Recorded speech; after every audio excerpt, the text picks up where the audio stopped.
తాకట్లో ఉన్న మీ బంగారం ఈ రోజు ఎంత ధర చేస్తుందో కొమ్మూరి గోల్డ్ వాళ్ళకి కాల్ చేసి ఫ్రీ గోల్డ్ కాస్ట్ చెక్ చేసి చెప్తారు. నమస్తే రమగారు. నమస్తే జీ. రమగారు, మనము ఒక వీడియో చేశామండి. మీ దినచర్య ఉదయం నుంచి రాత్రి పడుకునే వరకు మీరు ఏం చేస్తారు ఏంటనేసి. అయితే అందులో పూజ గురించి బ్రీఫ్గా చెప్పారు, పూర్తిగా మాట్లాడుకోలేదు. మరి ఈరోజు అసలు మీరు ప్రతిరోజు చేసే నిత్య పూజ ఏ విధంగా చేస్తారు, ఏం మొక్కుతారు? మొక్కులు మాకు చెప్పరేమో బహుశా. ఏం చేస్తారు రమగారు? ఎట్లా? సాధారణ పూజ చేయాలి. అవునా? అంటే నా పెళ్ళికి ముందుకి పెళ్ళి తర్వాతకి తేడా ఉంది. మా శాఖలు వేరు. సో అమ్మ వాళ్ళ ఇంట్లో పూజా విధానం ఒక రకం. అందులో రోజు ఆడపిల్లలు ఇంట్లో ఉన్న వాళ్ళందరూ పూజించే విధానాలు అవి తెలీదు.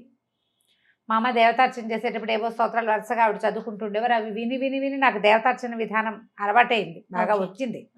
కాకపోతే అది దానికి ప్రత్యేకంగా మడిగట్టుకోవాలి, మా పెరమాళ్ళని అందరూ ముట్టుకోరు. మా ఇంట్లో విధానం అది. ఈ అత్తవారింట్లో పూజా విధానం వేరు. అమ్మ వాళ్ళది నిలుబొట్టు, అత్తగారి వాళ్ళది అడ్డబొట్టు. ఓకే. ఈ బొట్టు తేడాతోటి పూజా విధానాల తేడాలు ఉంటాయి. తులసి పూజ అవి మా ఇంట్లో అలవాట్లేదు. మరి మా వాళ్ళల్లో ఎవరైనా చేస్తారేమో. తులసితోటి స్వామిని పూజిస్తాం, కానీ తులసికి పూజ తెలియదు అనమాట. నోములు వ్రతాలు అవి ఉండవు మాకు. పుట్టింట్లో లేవన్నమాట, నోములు ఉండవు. ఈ మన పౌర్ణమి నోములని, వరలక్ష్మి వ్రతము, తర్వాత మంగళగౌరి వ్రతాలు అవి ఏం చెయ్యం మేము. ఓకే. అక్కడ ఉండవు. వాళ్ళకి ఆ సిద్ధాంతం కాదనమాట, వాళ్ళ సిద్ధాంతం వేరుగా ఉంటుంది. అయితే తర్వాత కొంచెం కాస్త మేము పెద్దవాళ్ళం అయ్యాక వినాయక చవితి ఒకటి బాగా చేసుకుంటూ ఉండేవాళ్ళం. తర్వాత వరలక్ష్మి వ్రతం పూజ చేసుకోవటం, లక్ష్మీ పూజే కదా, ఆడపిల్లలకు మంచిదని మా రంగపిన్నో మా ఆండక్కో ఎవరో వాళ్ళిద్దరిలో వాళ్ళు ప్రవేశపెట్టారు. వరలక్ష్మి వ్రతం అప్పుడు మా అమ్మ పూజ, మాకు మా దేవతార్చన అయిపోతే విడిగా మేము ఒక పీట పెట్టుకుని బంగారపు వస్తువు ఏదైనా పెట్టుకుని వరలక్ష్మి వ్రత విధానం పుస్తకం చదువుకుని పూజ చేసుకునేవాళ్ళం. అదే మాకు తెలుసు, అంతకంటే తెలియదు. అత్తవారింటికి వచ్చాక వీళ్ళ పూజా విధానం అవి కొంచెం వేరుగా ఉంటాయి. వీళ్ళకి నోములు అవి ఉన్నాయి. మూగిదానికైనా 3 నోములే అని 3 వేలు చూపించేవారు మా అమ్మగారు. ఓకే. మా వారి నాయనమ్మ, అత్తగారు లేరు కదా, సో మా వారి నాయనమ్మ ఉండేవారు, మా అమ్మగారు ఉండేవారు. 3 నోములు అని వరలక్ష్మి వ్రతం చేయించారు. మంగళగౌరి నోములు పట్టించారు, 5 సంవత్సరాలు చేయవలసింది. తర్వాత ఏమో పువ్వు తాంబూలం పండు తాంబూలం నోము ఒకటి నోయించారు. తర్వాత 16 ఫలాల నోము అదొకటి పట్టించారు అనమాట. వరలక్ష్మి వ్రతం ఏటా చేసుకునేది. క్రమంగా ఇది నేను నేర్చుకున్నా. అయితే ఈ మామగారు అప్పుడప్పుడు ఉంటుండేవారు కానీ రెగ్యులర్గా ఎప్పుడు నాతోటే లేరు, ఎప్పుడైనా వచ్చేవారు. ఆవిడ పూజా విధానాన్ని నాకు నేర్పించేసే ప్రయత్నం చేయలే.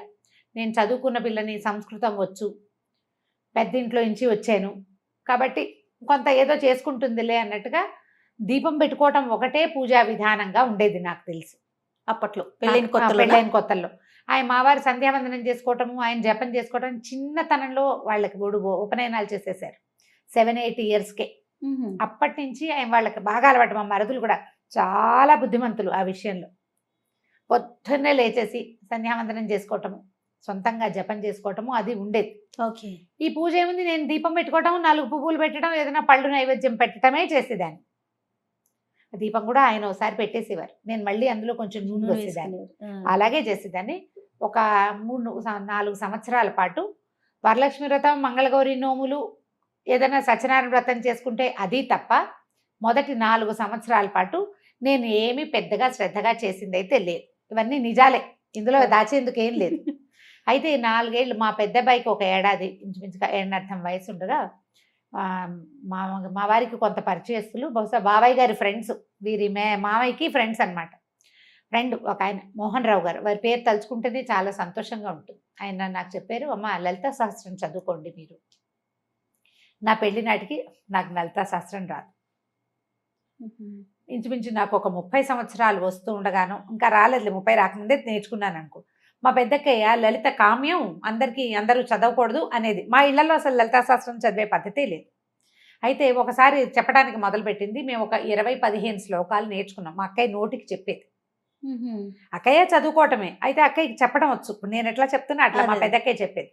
నేను, మా చుందు, మా ఆఖరక్కయ్య, మా పెద్దక్కయ్య గారు అమ్మాయి, అట్లా మేము ముగ్గురు. మాకు తొందరగా వస్తాయి, సంస్కృతం ఒకటి ఉంది కదా. ఒక 18 శ్లోకాలు ఏమో 20 శ్లోకాలు చెప్పుకుని ఉంటాం అంతే, అంతకంటే చెప్పుకోలే. ఆయన లలితా శాస్త్రం చెయ్యండి అని చెప్తే ఇక అప్పుడు రోజు చదవటం నేర్చుకోవడం కోసం నేనే సొంతంగా చదువుకున్నా. అందరికంటే నాకు ప్లస్ ఏంటంటే నాకు సంస్కృతం రావటం. వాచా దోషాలు లేకుండా చదవటం వచ్చు. ఆ, ఒక పదాన్ని అక్కడ ప్రింట్లో తప్పుంటే ఈ అక్షరం ఇట్లా ఉండకూడదు, ఇది కాదు అయ్యి ఉంటుంది, పదం ఇది కాదు అని నేను సరి చేసుకోగలను. నాకు డౌట్ వస్తే మా ఐదొకే వసంత, తను PhD సంస్కృతంలో, తనకు ఫోన్ చేసి వసు ఏమిటో ఇక్కడ ఇలా ఉంది, ఈ పదం కరెక్ట్ అంటావా అని అడిగితే మా అక్కయ్య అయినా కరెక్ట్ చేసేది. 4-5 పదాలు మా అక్కయ్య కరెక్ట్ చేసింది, మిగిలినవన్నీ నేనే కరెక్ట్ చేసుకున్నాను. అట్లా లలితా సహస్రం చదవటం అలవాటైంది.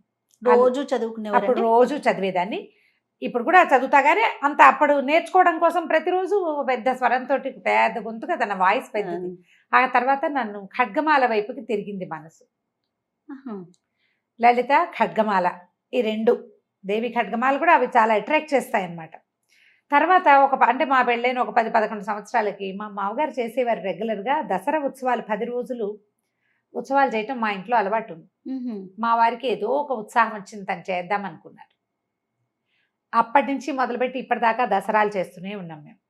దసరా ఉత్సవాల కోసం ప్రత్యేకంగా కలశం పెట్టుకోవటము మా ఇంట్లో ఉంది. నవరాత్రులు చేస్తారు. నవరాత్రులు చేస్తాం. 10 రోజులు పగలు ఉపవాసం, రాత్రి భోజనం, 2 పూట్ల లలిత ఖడ్గమాల ఇవి చదువుకోవటం. నాకు అప్పటి నుంచి త్రిశతి చదవటం అలవాటైంది. ఓహో. లలిత సహస్రము ఖడ్గమాల కంటే కూడా త్రిశతి విపరీతంగా ఆకర్షించింది నన్ను. అది చదువుతూ ఉంటే ఎలా వస్తుందంటే ఒక పూనకం వచ్చినట్టు ఉంటుంది అనమాట. అసలు అమ్మవారి యొక్క ఆవిడ యొక్క శక్తి ఒక్కొక్క పదంలో తెలుస్తూ ఉంటుంది. అర్థం అవ్వటం ఎంత ప్లస్ అంటే, నేను భగవంతుడికి కొన్ని లక్షల సార్లు నమస్కారం చేసుకున్నా. నన్ను ఒక సంప్రదాయ సంస్కృత పండితుల ఇంట్లో పుట్టించి ఈ పదాలకి అర్థం తెలుసుకోగలిగే మాత్రపు ప్రజ్ఞని నాకు పెట్టినందుకు నా పూర్వజన్మ కర్మ ఫలితం వల్ల, భగవంతుడి అపార కృపాకటాక్షాల వల్లే అది కుదిరింది. ఆ పదాల అర్థం తెలిస్తే ఆ శక్తిలోకి మనం ప్రవేశిస్తున్న భావన వస్తుంది జయ. అవునమ్మా, అవును. స్పెల్లోకి మనం వెళ్ళాలి లోపలికి. ఆ వెళ్ళగలిగే అవకాశం లభించింది. అట్లా ఈ లలిత మొదలుపెట్టిన దగ్గర నుంచి నాకు నిత్య గౌరీ పూజా విధానం ప్రాక్టీస్ చేశాను నేను. మా వాడికి, మా పెద్ద అబ్బాయికి 2 ఏళ్ళు అంటే ఇప్పటికి ఇంచుమించుగా ఒక 23 సంవత్సరాల నుంచి నిత్యము గౌరీ పూజ, షోడశోపచారాలు గబగబ గబగబా చేసేసుకుంటా. శుక్రవారం మాత్రం లక్ష్మీ పూజ. ఇది ప్రాక్టీస్ అయింది. అప్పటి నుంచి చేస్తూనే ఉన్నా. మామూలుగా నాకు స్తోత్రాలు అవి చాలా అలవాటున్నాయి. దీంతో పాటు ఇంకొక విషయం ఏం చెప్పాలంటే, సమాశ్రయణం అంటారు వైష్ణవులలో, అదొక విధానం. అంటే శ్రీ వైష్ణవ పూజా విధానంలో ఈ శంఖ చక్రాలు వేస్తారు భుజాల మీద. ఎవరికైనా శ్రీ వైష్ణవం ఇవ్వచ్చు అలాంటివి వినుంటారు కదా. అవునమ్మా. నాకు కూడా సమాశ్రయణం అయింది. నా పెళ్లికి ముందే చేశారు. అప్పుడు స్వామివారు ఒక అవకాశం ఇలా చెయ్యండి అని చెప్తే, మా అమ్మ మా ఇంట్లో ఎవరిదో సమాశ్రయణాలు జరుగుతున్నప్పుడు, నాకు వివాహానికి ముందే జరిగింది. సాధారణంగా వివాహం అయ్యాక చేస్తారు. మరి భగవంతుడు నాకు ఆయన నా మీద చూపించిన అపార కృపాకటాక్షాల్లో అది కూడా ఒకటి. అది అవ్వటం వల్ల నేను ఇంకా వేరే ఏ మంత్రోపదేశము తీసుకోలేదు. అష్టాక్షరి ఉపదేశం నాకు వివాహాత్ పూర్వమే ఉంది. నేను శాఖ మారిన నారాయణమూర్తి నాతోటే ఉన్నాడు. ఆయన నన్ను వదిలిపెట్టలే. ఈ రోజువారీ పూజా విధానం ఇవన్నీ చేసిన ద్వయమంత్రం లేకుండా, అష్టాక్షరి లేకుండా నా రోజు గడవదు. దానికి గురు పరంపర చెప్పుకోవటము, గురు పరంపర చెప్పటం, రూపం ధరించడం, బొట్టు పెట్టుకోవటం, అవి చేయటల్లా వీరు విధానం వేరు కదా. దాని మీద తగాదాలు వాటికి వెళ్ళడం. నారాయణుడు నాతోటి ఉన్నాడు, బొట్టులో ఉండక్కర్లేదని భావించాను నేను. ఇది ఇప్పుడు ఎవరికైనా సమాధానం చెప్పాల్సిన అవసరం కూడా లేదు కదా. మీకు నా సొంత విషయం కదా. నా సొంత విషయం. మా అమ్మ వాళ్ళు పెద్దగా అభ్యంతర పెట్టలేదు. నేను నా అష్టాక్షరి తీసుకున్నా, మా వారికి నేను చేసుకునేది అది నాదే, నేను ఎవరికి చెప్పక్కర్లేదు. ఇప్పుడు ముఖతహా చెప్తున్నాను కానీ తెలుసు వాళ్ళకు కూడా. నేను అష్టాక్షరి చేసుకుంటా తప్పకుండా.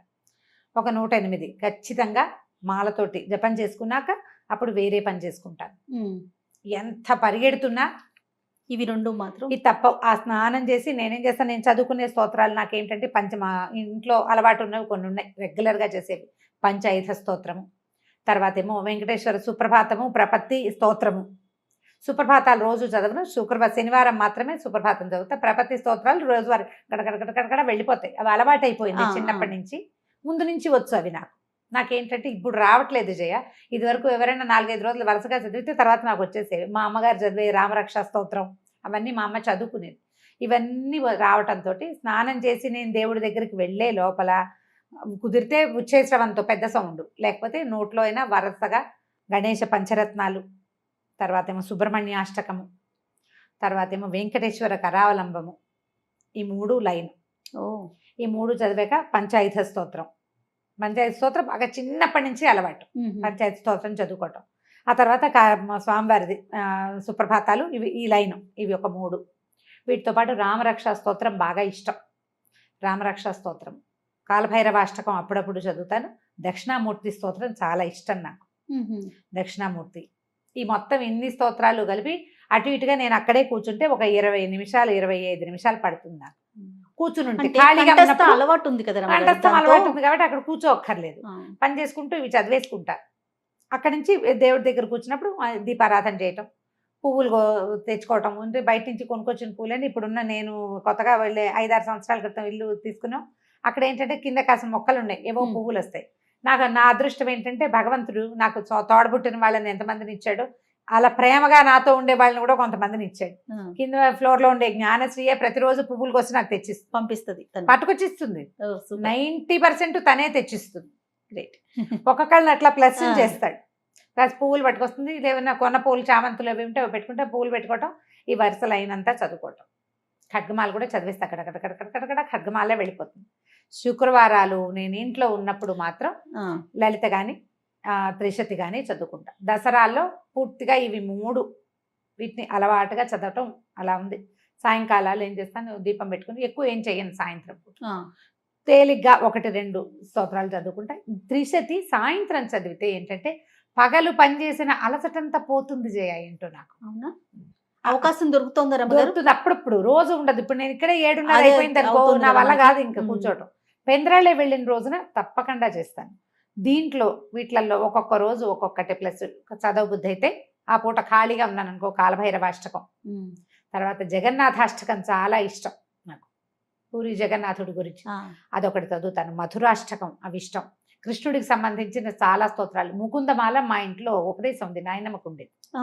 మా నాయనమ్మ ఆవిడ ఇట్లా మంచంలో ఉన్నా కూడా గుష్యతే ఎస్సే నగరే అనుకుంటూనే ఉండేవారు. దాంతో అదొకటి బాగా ఇష్టం. నేను ముకుందమాల పాఠం కూడా చెప్పాను.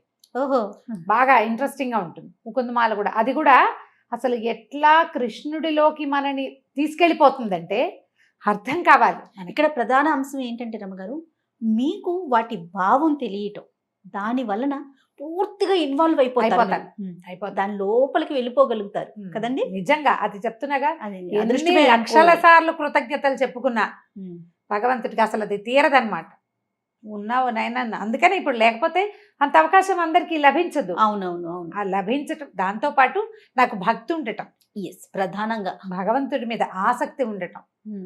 ఎంత హడావిడిలో ఉన్నా ఏదో ఒకటి. ఇప్పుడు నేను బజార్ ప్రయాణంలో కూడా నేను చదువుకుంటారు. ప్రయాణం ఒకవేళ నేను ఇంటి దగ్గర ఏం చదువుకునేందుకు అవకాశం లేక అలా పరిగెత్తుకుంటూ రావాల్సి వచ్చినప్పుడు మా టీవీకి వెళ్ళినా కూడా అక్కడ కారులో చదువుకుంటా మొత్తం స్తోత్రాలు. పువ్వులు వేసి గబగబా ఈ పూజ చేసేసి అక్కడి నుంచి ఈ స్తోత్రాలన్నీ రెగ్యులర్ గా ప్రతిరోజు. నిత్య నైవేద్యాలు ఏమైనా పెట్టుకుంటారా రమ్మగారు? అలా మా దగ్గర ఏంటంటే నేను ఇంట్లోనే ఉంటే ఏదైనా చేసి పెట్టుకుంటాను జయ. ఇంట్లో లేకపోతే ఎక్కువగా మేము పెట్టేవైతే పాలు పళ్ళే. ఓహో, మా వారికి ఆయన పూజ ఆయనది కదా, తన పూజ వేరు అది వేరు. ఆయన అంటే ఒకే చోట దేవతార్చన ఉన్నప్పటికీ ఆయన పద్ధతి విధానాలు వేరు. ఆయన రెగ్యులర్ గా చేసేసుకుంటారు. ఆయన పంచాయతనం ఉంది మా ఇంట్లో, శివ పంచాయతనం ఉంది. ఆయన అభిషేకం చేసుకోవటము, నైవేద్యం పెట్టుకోవటము. అయితే ఈ పంచాయతనాల్లో కూడా మరి అన్నం నివేదన పెట్టాలని కొంతమంది చెప్తారు, కానీ మాకేంటి ఇంట్లో పెద్దవాళ్ళు చెప్పేదాన్ని పాటిస్తాం. అలా కాదు, ఇలా పెట్టండి, అలాగే చేయక్కర్లేదు. కాబట్టి ఇక మడి కట్టుకుని అన్నం వండి పెట్టాలి లేవు. దసరాలు, నవరాత్రుల్లో, తర్వాత వినాయక చవితి, ఇవన్నిటికీ మడితో వండుకునే అలవాటే ఉంది మాకు. రోజు వారడి లేదు. రోజు ఎక్కువగా మేము పెట్టేది పళ్ళు, పాలు, తర్వాత ఏమో పటిక బెల్లము, పంచదార, బెల్లము, ఏదైనా కొంచెం పులగం చేసుకుంటే పులగం పెడతాం, అట్లా నివేదన చేసుకుంటాం. కొబ్బరికాయలు కొట్టడము. ఇదే విధానం. ఇప్పుడు ఇందులో ప్లస్లు మైనస్లు ఇందులో ఎవరి సలహా సంప్రదింపు ఐడియాలు లేవు. పూర్తిగా మీది కదా, పూర్తిగా నాదే. భగవంతుడు నాకు ఇచ్చిన స్వాతంత్రం ఏంటంటే ఇందులో నన్ను కరెక్ట్ చేసే వాళ్ళని ఎవరిని పెట్టలా నాకు. కానీ భావాలు వేరు కదా రమ్మగారు మీది. కానీ ఇంట్లో డాక్టర్ గారిది కానీ భావాలు వేరు కదా, ఎక్కడన్నా ఇబ్బంది అనిపించిందా మీకు? ఏం లేదు, అదే చెప్తున్నా కదా. అదృష్టవంతులైతే ఆ విషయంలో అదృష్టవంతులు. మా మరుదులు చాలా ప్రేమగా ఉన్నారు నాతోటి. సొంత తమ్ముళ్ళున్నా అంత బాగా కలిసి ఉండేవాళ్ళు కాదేమో. ఓకే. వాళ్ళ ఫస్ట్ ప్రిఫరెన్స్ వదినే. ఎప్పుడు మొదటి నుంచి అప్పటి నుంచి ఇప్పటిదాకా ఇంచుమించు 30 సంవత్సరాలు అవుతుంది. నన్ను కరెక్ట్ చేయలే ఎప్పుడు. మా మామగారు కొంచెం అంటి ముట్టినట్టే ఉండేవారు. గౌరీ పంచాక్షరి తీసుకోండి అని చెప్పారు ఒకసారి. మిమ్మల్ని తీసుకోమన్నారు ఒక మంత్రం, గౌరీ పంచాక్షరి తీసుకోవచ్చు అని, బాగుంటుంది అని. మంచిది అవును స్త్రీలకి, అది మంచిది. అది కూడా భర్త నుంచే తీసుకోవాలి, అలా ఏవో నియమాలు ఉండే. నాకు అంత బాగా తెలియదు దాని మీద. ఓకే. నాకు ఎందుకనో అంత అనిపించలేదు. నారాయణమూర్తిని వదిలిపెట్టాలని అనిపించలే. వారితో పాటు ఇంకేది చేద్దాం. రమ్మగారు ఇది సందర్భం కాదు, కానీ నాకు ఒక ప్రశ్న అండి. ఎప్పటి నుంచో శైవ వైష్ణవ మతాలు అసలు ఎందుకు ఈ డిఫరెన్స్ వచ్చిందండి? అంటే అది తప్పు అనేది నా భావన కాదు. కొంతమంది శైవం, కొంతమంది వైష్ణవం. ఎందుకు వచ్చింది? ఇప్పుడు మీరు 2 భావాలతో ఒకే ఇంట్లో ఉంటున్నారు, అది మీరు సర్దుకుపోవటంలో వెళ్ళిపోతుంది. భగవంతుడు ఒక్కడే కదా అనే భావన ఉన్నప్పుడు ఇలాంటి చీలిక అసలు ఎక్కడి నుంచి వచ్చిందంటారు? ఇవి అంటే 2 వైదికమైనవే జయ. శివకేశవులు ఇద్దరు స్థితిలయకారకులు. అవును. అయితే ఈ స్థితికారకుడైన విష్ణువే పరమదైవతం అని భావిస్తారు వైష్ణవులు. ఆ స్వరూపం, ఆ నడిపించే ఆ కథ, ఆ క్రియ, అది ఆకర్షితులను చేస్తుంది కొంతమందిని. శివుడు లయకారకుడు, ఐశ్వర్యకారకుడు, ముక్తి ప్రదాయకుడు. ఆయనే పరమదైవతమని కొంతమంది భావిస్తారు. నీకు చూడు, ఆ పచ్చటి చెట్టు ఉంటే ఆ పచ్చటి చెట్టు మీద కొంతమందికి దృష్టి నిలుస్తుంది. దాని మీద ఒక గులాబీ రంగు పువ్వు ఉంటే గులాబీ పువ్వు మీదకి కొంతమందికి దృష్టి వెళ్తుంది. ఈ రెండిట్లలో ఏది కరెక్టు? ఎవరి భావన వారిది కదా, వాళ్ళది. దీంట్లో ఏమైందంటే నాదే కరెక్ట్ అనేది తీవ్రత వచ్చేసింది. ఆ భావం కరెక్ట్ అండి. కరెక్టా అంటే మనం చెప్పలేకపోతాం జయ. మనం ఇదంతా మాబ్లో ఉంటుంది, జనాలు గుంపుగా చేరినప్పుడు వాళ్ళ భావాలు ఉంటాయి. నారాయణమూర్తి ఆ స్వరూపము, ఆయన ఆ చెప్పబడుతున్నటువంటి రకరకాల క్రియలు, ఈ దశావతారాలు, ఇవి కాకుండా చెప్పబడే మొత్తం 21 రకాల అవతారాలు, అవన్నీ ఆకర్షితుల్ని చేస్తాయి కొంతమంది. పరమేశ్వరుడు, ఆయన యొక్క రుద్రమూర్తులు, ఆయన యొక్క క్రియాకలాపాలు, సదాశివుడుగా నిరంతరము శక్తితో కలిసి ప్రపంచంలోనే ఉండటము, ప్రపంచ నిర్మాణ శక్తి పరమేశ్వరుడే అవటము కొంతమందిని ఆకర్షితులు చేస్తుంది.